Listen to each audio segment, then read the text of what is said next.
بسم اللہ الرحمن الرحیم۔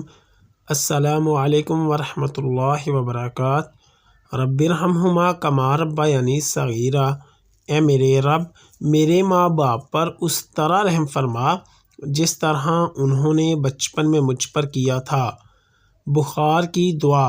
نبی اکرم صلی اللہ علیہ وسلم صحابہ رضی اللہ عنہم کو بخار اور ہر قسم کی بیماری کے لیے یہ دعا بتاتے تھے: بسم اللہ الکبیر، اعوذ باللہ العظیم، من شر کل ارک نار ومن شر حر النار۔ ترجمہ: اللہ کے نام کے ساتھ جو بڑا ہے، پناہ چاہتا ہوں میں اللہ بزرگ کی ہر رگ اچھلنے والے کی بدی سے اور آگ کی گرمی کے نقصان سے۔ بیمار کی تسلی کی دعا۔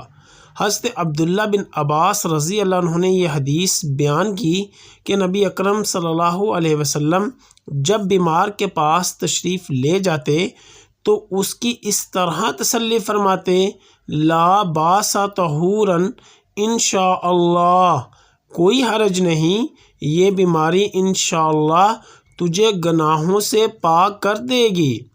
بیمار پرسی کی دعا۔ حضرت عائشہ رضی اللہ عنہ سے روایت ہے کہ جب ہم میں سے کوئی بیمار ہوتا تو رسول اللہ صلی اللہ علیہ وسلم اپنا دایاں ہاتھ اس کے جسم پر پھیرتے اور یہ کلمات پڑھتے۔ ترجمہ: اے سب آدمیوں کے پروردگار، اس بندے کی تکلیف دور فرما دے اور شفا عطا فرما دے، تو ہی شفا دینے والا ہے، بس تیری شفا ہی شفا ہے، ایسی کامل شفا عطا فرما جو بیماری کا اثر بالکل نہ چھوڑے۔ آمین۔ یا اللہ، خاندان اہل بیت کی سچی محبت ہمارے دلوں میں راسخ فرما۔